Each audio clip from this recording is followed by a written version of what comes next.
Now in today's video, I'm going to a few supermarkets to see if we can actually make a profit from supermarket games. Now when I was shopping with Laura last weekend, we went to Asda's and I noticed the Dead Space remake on PS5 was on special offer for 20 quid. Quick look on CEX, I could trade that in for a £28 voucher, so that's an £8 profit there. Cash, you could only get 18, so you would lose 2, but for a voucher, you know, you're making £8. I didn't get it, I left it there, didn't have the spare cash or anything, and we went to a car boot the next day.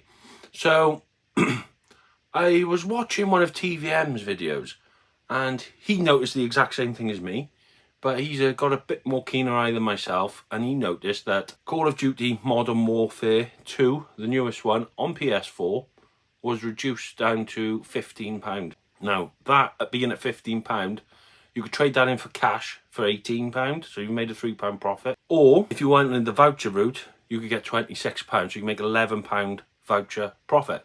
So what I did, I thought this weekend, I'm not going to go to the car boots, I'm going to see if we can get some profit. So I went to my local Asda's, they had 2 of the Call of Duties on PS4 and 2 of the Dead Spaces. So I picked them up. Went to the checkout.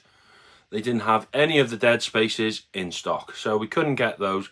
But we got the Call of Duties. So there was £30 spent on those 2 with a potential return of £52.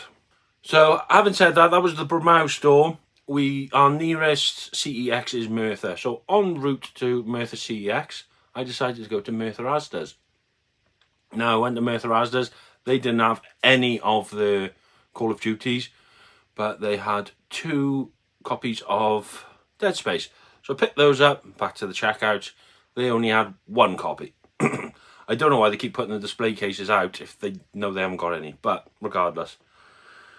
So yeah, we ended up with 1 copy of Dead Space PS5 and 2 copies of Modern Warfare 2. So off we went. I took the games I bought from the car boot sale as well last week. If you watched last week's video, you would have seen I had 4 games. I paid £2 for them with a trade-in value of around £11. So total, I was looking for a trade-in of £91 off this with £52 spent, which is all right. It's near enough doubling your money. So for the sake of going to a shop, buying a game and then trade it in another, I think that's really good.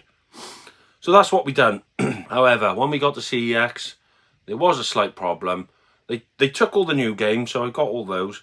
But the one game I wanted to trade in, SmackDown versus Raw 2008, they said is discontinued. Do not know why they said that, because on their website they are showing that they are trading that in. You can trade it in for £4 still. So I don't know why they're saying it's discontinued when the website says different. But regardless, they wouldn't take it. So I was £4 knocked off my total, which would have brought it down to 87. And something I didn't notice when I got there and I gave them the Red Dead Redemption, which should have traded in for £6 on the Xbox 360. When she opened it up, it was the wrong disc in there. It was the Undead Nightmare disc, which was a bit of a nightmare. So they wouldn't accept that. But my brain got ticking. I did a drop and go order there about 4 weeks ago. I took a load of games, probably 15. They only accepted 11. There was 4 left. They said, do you want us to throw them or will you collect them? I said, I'll come and collect them. I never did. One of those was the Undead Nightmare Red Dead Redemption. So I said, is that order still here? Because it was the disc that was too scratched. We can just swap the discs around, which is what we done. Undead Nightmare is only a £5 trade-in or a £6 trade-in. So we lost another £1 there. So overall, we lost £5 on our trade-in of what we expected, which gave us a nice voucher of. So that was our voucher.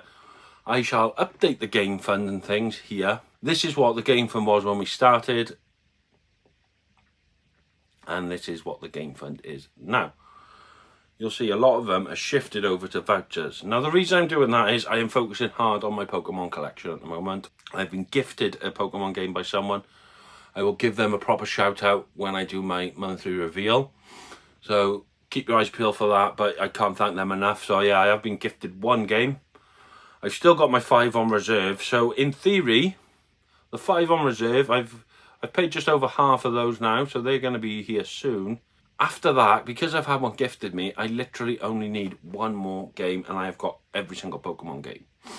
So the reason I'm going hard for the vouchers right now is I am going to buy that game from CEX. I already had some vouchers. This is a quick way of me making profit into vouchers. So today I took in £52 and I have got a return of £86. So we have made £34. That's £34 towards Pokemon Leaf Green for free. I have £19 vouchers originally as well. So we are pretty close. I think I'm at £105 in vouchers now. Have a look up here.